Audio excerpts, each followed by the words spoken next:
I feel like that as a people, when we're prepared to receive what the Lord wants to give us, that revelation is going to become more defined, more refined, and we're able to understand truths more wholly.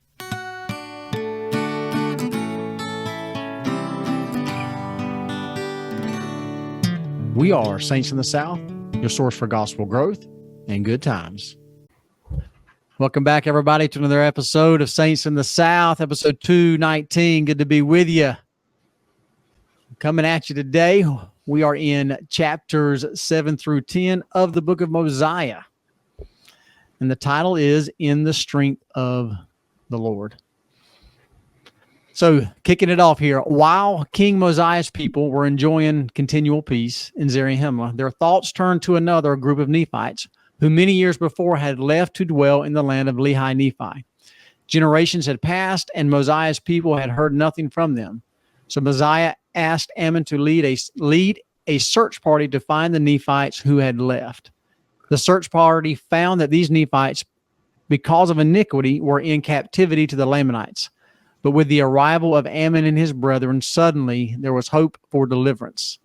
Sometimes we're like these captive Nephites, suffering because of our sins, wondering how we'll ever find peace again.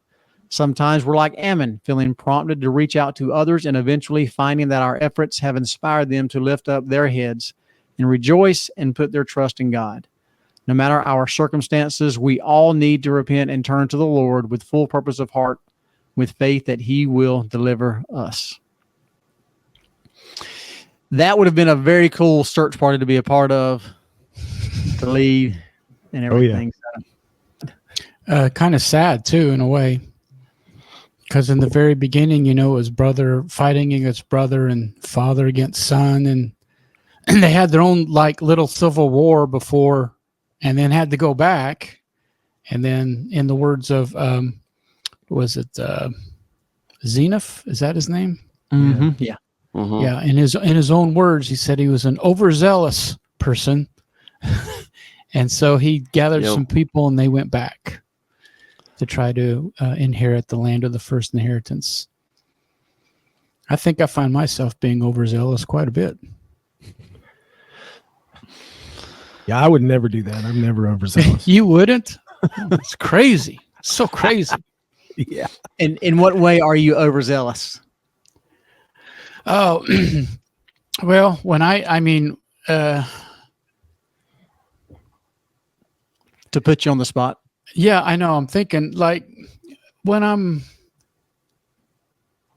I sink my teeth into something, whether it's spiritual, physical, emotional, it doesn't matter, whatever realm it is, but it doesn't matter anyway, because everything's circumscribed into one great whole, right? That's right. That's right. Anyway, when I make the commit, I'm in. There's no gray. I just I tend to be a little overzealous, a little too much, and just don't stop. And so sometimes I think the only, and I don't think that's necessarily bad unless we're sacrificing something else that's more worthy. For instance, I know that the brethren used to talk quite a bit to fathers and husbands earlier in about 20, 30, 40 years ago, where they would really get involved in their callings, right, and sacrifice their families. And there was a point for that, and there was a time for that to happen in the early church when the apostles would have to leave their families and serve missions. Yeah. But the counsel to the brethren was, listen, that's not now. Stop sacrificing your family. Stop sacrificing your wives. You need to be there for them. It's good that you have the zealousness to want to fulfill your calling, but not at the expense of your loved ones. And so, so I think sometimes, that can be, we can be overzealous in that area, or overzealous that, maybe we, well, I know some of them were overzealous to the point that it was causing harm to their work, because they felt like that they should serve the church more. They felt that they should serve the church more than work, and it caused some problems. And some people lost their jobs, and you just have to make sure that you keep the proper perspective, and everything is a greater good. So keep balance, like the prophets and apostles tell us now. Keep balance. So try not to be overzealous, even in a good thing. Try not to be overzealous. That's what I have to work on. Not so being on that, overzealous, even a good thing. Yeah, on that balance comment, have you seen Elder Bednar's comment on balance and trying that's what helps me the most. Yes, sir. Go ahead and repeat that though. Yeah, so he talks about, balance, quote unquote, having true balance in things is kind of a falsehood, because he says, like, for example, work. I mean, we naturally, men spend more time working than anything else. And so you can't bring balance by having equal time, right? Equal number of hours as far as balance is concerned, correct? So he just talks about bringing that balance by, when you're working, focus on work. When you're with your family, focus on your family. Mm-hmm. When you're fulfilling your church assignment, focus on your church assignment. And that's how you bring balance in things, and you're not, and you don't necessarily forget about, the other things, or neglect the other things going on in your life. But when you are attending to those things, focus on that. And I love what you said about the early days of the church, where nowadays we have so much more priesthood availability and priesthood power, where we're able to rely on a wide variety of priesthood and sisters to push the work of the Lord forward. Whereas back then it was a limited number, really trying to accomplish a whole lot. Yeah, a whole lot, So one of the biggest things is from Elder Bednar's talk was, like when you're at home, right? Yes, whether you're men or women and you're working, right? You're going to focus on that. But when you're home, take this and put it over here and focus on your family. Don't like, oh, hey, hold on a minute, and start trying to work again. I know sometimes it's impossible, but everything will work out if that's what you focus on. You focus on the thing that's in front of you. Yeah. And Zeniff was focused on getting back. He wanted to get back to the land of his first inheritance. Yeah. I think it's just funny that he calls himself overzealous. He's like, I think this was a good thing, but, maybe I was just a little bit overzealous about it. I just think that's funny that he calls that out on himself. What you were talking about, Michael, just reminded me of a really cool story talking about balance. For those, I don't know if y'all like Foo Fighters band, Dave Grohl, who was the drummer for Nirvana. There's a story I heard about him where they were in the studio recording, and when these big recording studios, you're paying thousands of dollars per hour, and they were in the studio, they were in the middle of recording. Dave Grohl sitting behind the soundboard, they're doing some stuff, and he had young children at the time, and his kids came in, and he totally stopped what he was doing. He said, I'm gonna go swimming. Kids, I think they wanted to go swimming or wanted to do something. And he told it, the band and the producer and everybody, I'm going to go swimming with the kids. I'll be back in a couple hours. They're like, dude, what are you talking about? He's like, no, my kids come first. It's like, it's a cool story, man. That's super cool. I feel like a good example of how it should be, your job is important, even if it's your passion, but your family should come first. And that was cool. I mean, it's still that way today. A little bit, because I have family that are still in the farming industry and the ranching industry, and when mom and dad go out to work, it's not like, okay, the kids go over here. I mean, yeah, we have school and stuff, but it's not like the kids go over here and then no, they all go together, right? So the cool thing about living on the land like that, or having an occupation where you can take your kids with you, is that they're there with you, right? So they're not getting neglected. They're learning even more. Now they're learning about work because they're side by side with you, doing whatever it is that you guys, whatever it is that work is, whether that's ranching or farming or some kind of industry. When Ramey and I owned our own company in Oklahoma City, I had the chance to take each of my kids out to work with me for the day, and man, they loved it. They loved it. And there was 2 times when I got a phone call from the guy that I was contracting to that said, hey, I got a phone call from someone that you did an installation for that you had your child with you. I said, yeah. He goes, what's up with that? And I said, oh, it's National Child's Day. To me, every day was National Child's Day.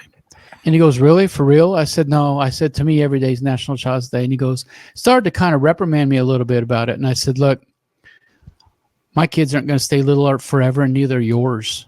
I said, I have the opportunity to take them with me, and I'm going to keep doing it. So you do whatever you're going to do. And he left me alone after that. I was surprised because I figured, retribution would come down. But I mean, my kids just loved it. They loved going to work with dad and stuff and helping him.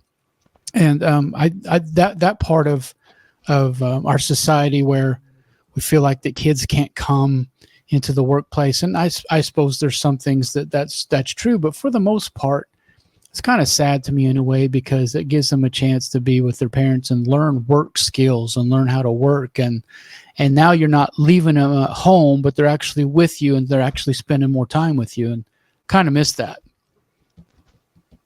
Yeah. That's really good. That's really good. I think I may try and do that this summer. I've actually never taken my kids or my sons out with me on a job, where we're. Dude, I think they would love it. I do. I could be wrong, but I think they would love it. If there's any way that you could do that. Yeah. Yeah. There was a while where I was working for I was thinking Joe might take his kids to the ER with him or something, hey, look at this guy coming with the blood. Look at these bullet wounds. Taking of sick leave. Yeah. So when I was just going to say, when I was working for the beverage company there, I was working for a while. I was working 7 days a week. I was having to do pull-ups on the weekends. I was a sales rep. And so Saturday and Sunday I had a little. Hey, Kenny, what's a pull-up? Like, you mean like a pull-up? So you go in like so you go in the work of the back stock, whereas so when you go into the grocery stores, you stock the shelves, but then you have a section in the back where you get to, put your, what they call back stock, where you have a little bit, so you can come in and, pull product up onto the shelves if something runs out. And so on Saturday and Sunday, there was three stores. There was the Walmart here in Waycross, a Walmart in Jessup, and then there was a store called Big J's in Folkestone. That was the 3 biggest ones. And so I had to make a big circle and do those. And I would take my oldest son with me on the weekends, and it was great, man. It was a great time because, we'd ride together, and then we'd go in the stores, and he'd even help out. He'd get down there on the bottoms of the shelves, where they had the 12 packs that sit. They used to, because he'd get down there and kind of walk back and push the 12 packs forward and stuff like that. And it was a lot of fun, man. It was really, really great having him with me on those days. So I wanted to hit on something right here at the beginning. Jackson, you were talking about that search party. What an awesome search party that would have been to be a part of. And that's something that really stood out to me. It was kind of sad that when they found King Limhi, King Limhi had sent his own search party out to try to find the people of Zarahemla. Multiple times. Wasn't it multiple times? They went over many waters. He said that in Mosiah chapter 8, verse 8, and they were lost in the wilderness for the space of many days, yet they were diligent and found not the land of Zarahemla, but returned to this land, having traveled in a land among many waters, having discovered a land which was covered with bones of men and of beasts, and also covered with ruins of buildings of every kind. They found all kinds of stuff, man. They found all kinds of, they crossed oceans and all kinds. They never did find Zarahemla. And it's kind of interesting that the search party that was sent out from Zarahemla found them in 40 days. And that was, so I don't know how far the distance was, but apparently it shouldn't have even taken 40 days, because it said that they got lost in the wilderness basically, and they kind of wandered around for a while before they found the land of Nephi-Lehi. And that's right off the bat something that stood out to me as far as the number 40, because I was like, man, I've heard the number 40 before. That sounds familiar, right? And then I kind of just Googled it and was interesting. So the number 40 obviously is very, very significant in scripture. Jesus fasted for 40 days in the desert in preparation for his his mortal ministry. The time between Jesus' resurrection and ascension, that he was on the earth as a resurrected being, was 40 days. God flooded the earth for 40 days. Goliath threatened the Israelites for 40 days before David came up to fight him. And Jonah warned Nineveh that they had 40 days to repent or be destroyed. And the phrase 40 days, quote, is mentioned in the Bible over 20 times. And so it's interesting that Bible scholars state that the number 40 is often associated with testing, trial, and penance, purification, and renewal in the Bible. It can also represent new life, growth, transformation, and the transition from one great task to another. So because of that, it made me think that this is no, and we don't know all these things in 40 days. I don't know if it was literally 40 days or if 40 days, because 40 days definitely has a significance. So the fact that it says in verses 4 and 5 in chapter 7 that they wandered for 40 days in the wilderness definitely seems to be significant, that this is like a transitionary period. This is something really significant going on. So it kind of makes me feel like, every time I see something that says something happened for 40 days in the scripture, that means that, okay, you need to pay attention, because this is a big deal here. There's some kind of a big transition. There's something happening, and there's something really significant. And it obviously it is, because, we find out that when they found King Limhi, and, like we talked about a minute ago, King Limhi was like, holy cow, y'all are alive. I've tried to find you guys, and now here you are, you found me. So it's just really, really cool. There's a lot of significance to that kind of transitory experience. For me, I think about, the going out, searching, seeking, what kind of searching and seeking are we doing in our own lives? How much seeking do we do of other, individuals and people that are quote unquote lost out there, so that's what I think about. Trying to find those that are lost. President Nelson, he says everything that we do as it pertains to the gospel ultimately goes back to the gathering of Israel. That's what we're trying to do, is gather Israel, whether on this side of the veil or the other side of the veil. True. So it reminds me of ministering in our day, that we should take notice of who's not amongst us and miss them, and then go find them and bring them back. Absolutely. Yep, for sure. That's likening the scriptures to our own lives right there. Yeah, they talk about how they're enslaved by the Lamanites, and I think it said 50% of everything that they were producing was being taken in taxes. See, that's pretty harsh. We're getting pretty close to that, aren't we? Yeah. Well, actually, if you go ahead. I was going to say the same thing you're thinking. When you add in the property taxes and the sales taxes and all those other taxes, vehicle tax, the gas tax, yep, food tax, everything. Yep. Our income is tax. We pay tax on the money that we earn, and then we have to pay tax on everything that we buy with the money that has already been taxed. Yeah. Right. So when you add it all up, it's pretty high. Then there's heart attacks. It's all sorts of tax. No, they were talking about the interpreters, and there was somewhere in there that they said, they're talking about, hey, the king has these interpreters, King Mosiah has these interpreters, and you're not supposed to look into them unless you're commanded of God. He says, and there's no doubt that these interpreters are here so that we can read these records. The records of the Jaredites that they found. And I was like, oh my gosh, because we think, well, no, we got the interpreters so that Joseph Smith could translate the gold plates. No, these interpreters, everybody's has had these interpreters, is what I'm kind of taking from it. And it's amazing to me how each generation, when they're able to use it, they're like, this is why we have them, because we need to translate this right now, right? And everybody feels that way. And I'm like, man, these interpreters are pretty cool. And I think it's cool how God places them in people's lives at the very point that it's needed to have them. Yeah, I think it's really cool how it is talking about the Urim and Thummim, because the hyperlink there where it says interpreters, if you follow that, it cross-references Exodus 28:30, and thou shalt put on the breastplate of judgment that the Urim and Thummim, and they shall be upon Aaron's heart, blah, blah, blah. So yeah, it's cool stuff.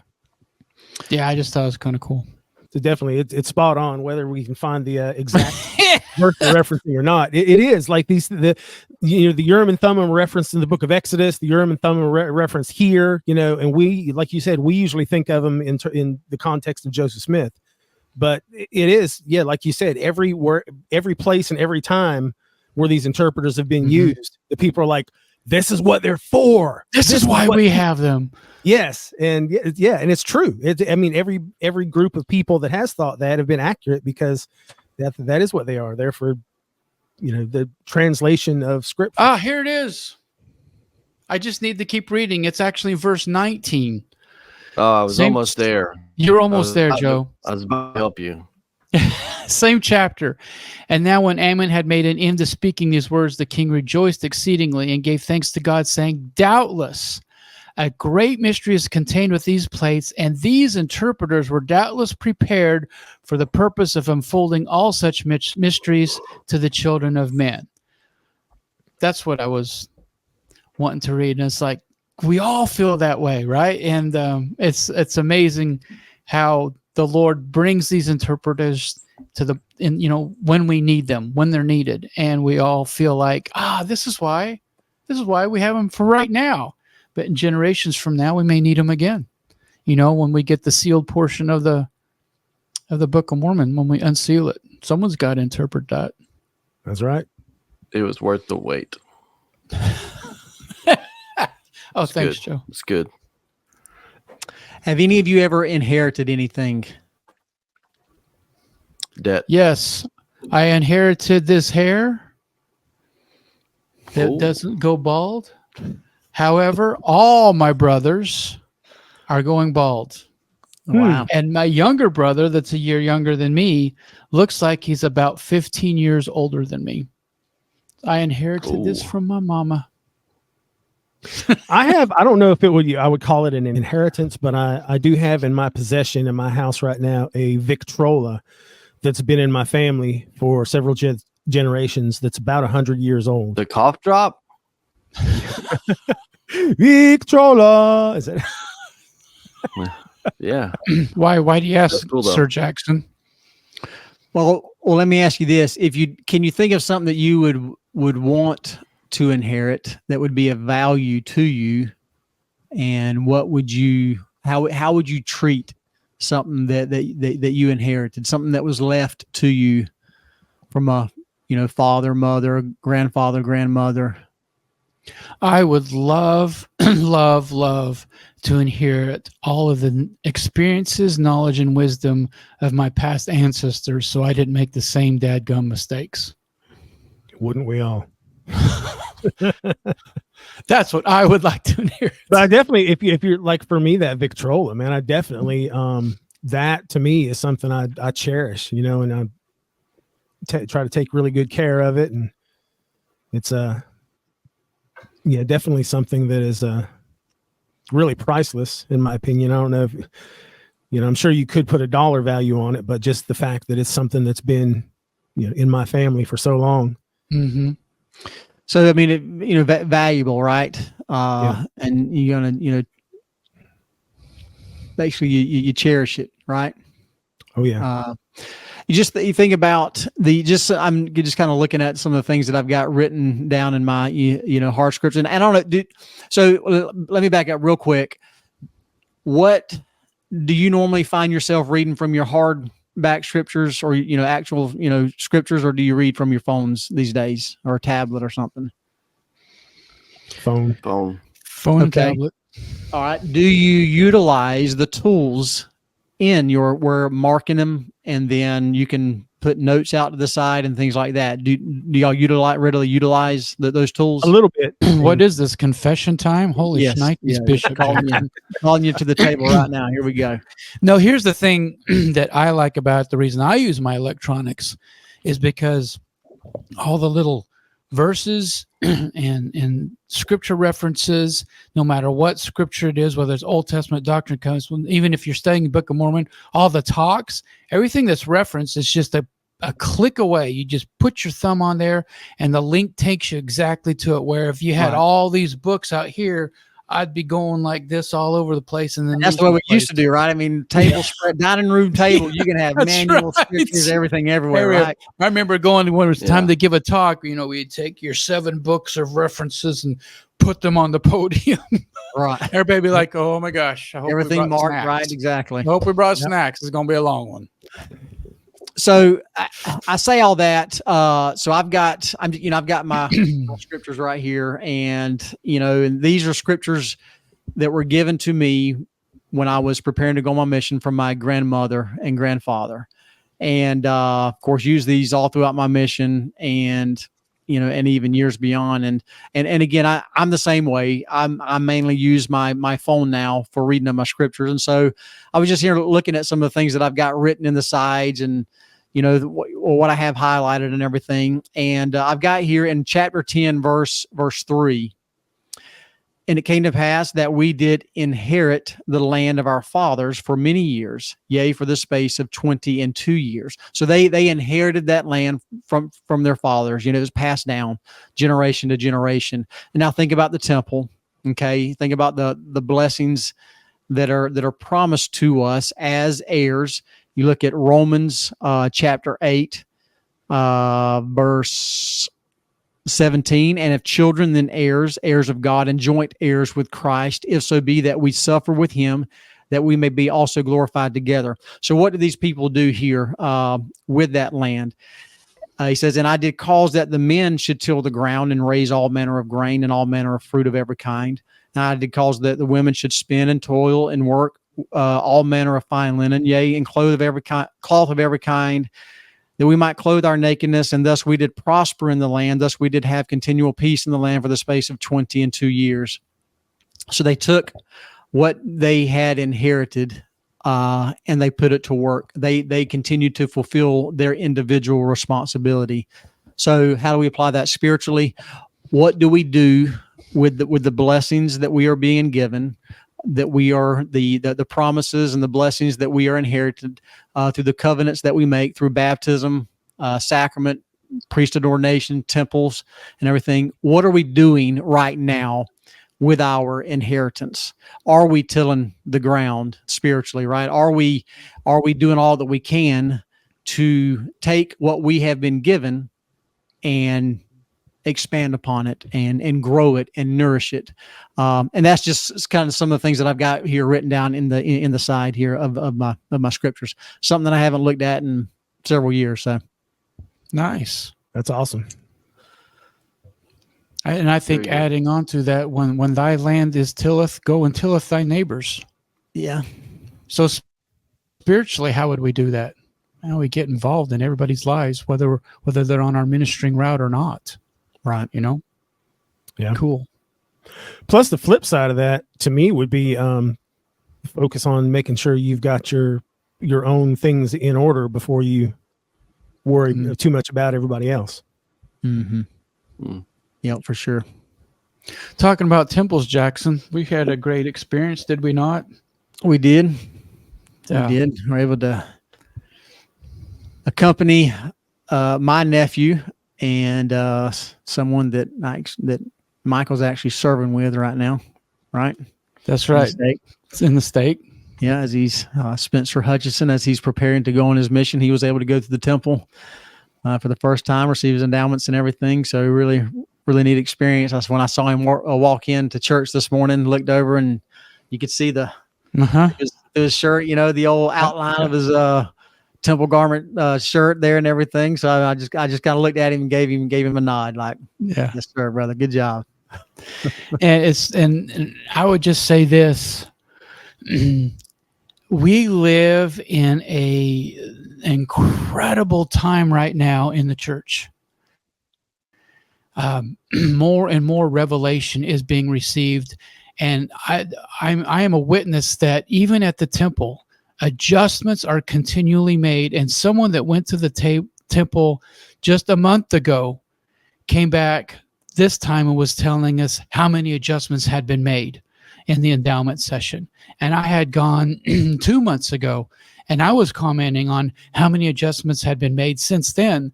So just keep going to the temple, because it's more clear. And when I say adjustments, I feel like that as a people, you know, when we're prepared to receive what the Lord wants to give us, that revelation is going to become more defined, more refined, and we're able to understand truths more wholly. And I don't mean like holy as in HOLY. I mean holy as in WHOLLY, the whole thing. And man, I just encourage you continually to go back to the temple, you know, for all the reasons, but it's just these covenants that we're making, and the reason we make the covenants and the symbols are more explained, and it's just amazing. I just can't put it in the words. It's amazing, these adjustments that are continually made, and I like to call them more pure revelation is received as we go through and we learn more about the plan of salvation and what our Father has for us and what's in store for us, and what he desperately wants to give us. Desperately wants to give us. Things that we can inherit, right? Right. Going along with the thing that you were just talking about. Very good. Amen. Very good. Joe, you got anything to close us out since you've maybe been the most quiet? I've been quiet. I keep hearing audio things on my end, so I don't know if any of that's getting through on y'all's end. I would hate for it. It's coming through real good up. right now. Yeah. Oh, good. I would hate for it to be messing up your beautiful, beautiful words so far. The only other thing I would add on is in chapter 10. I think there's a good lesson there on victim mentality. The Lamanites feeling like everything was stolen from them, and life is hard because of other people causing their life to be hard, and so on and so forth.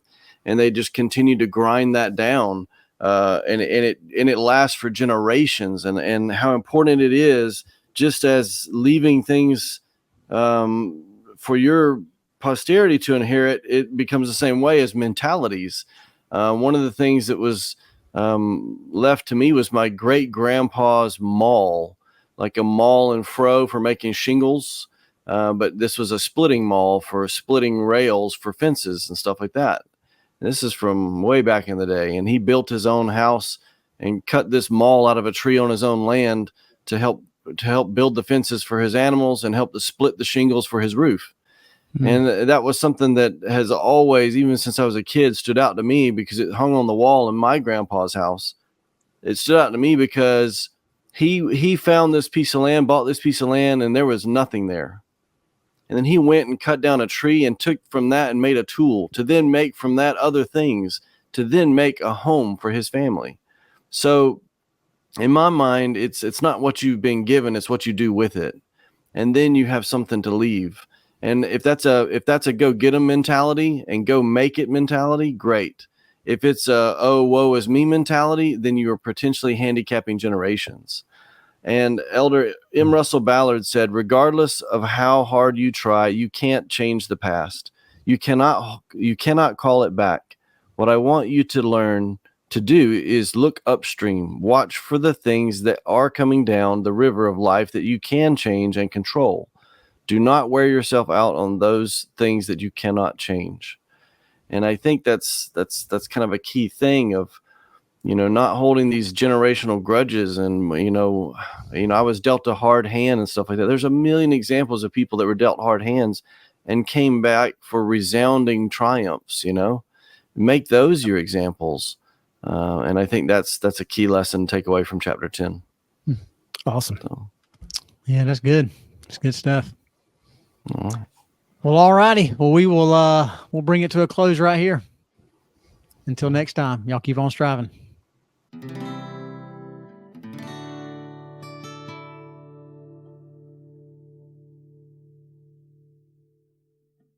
Word.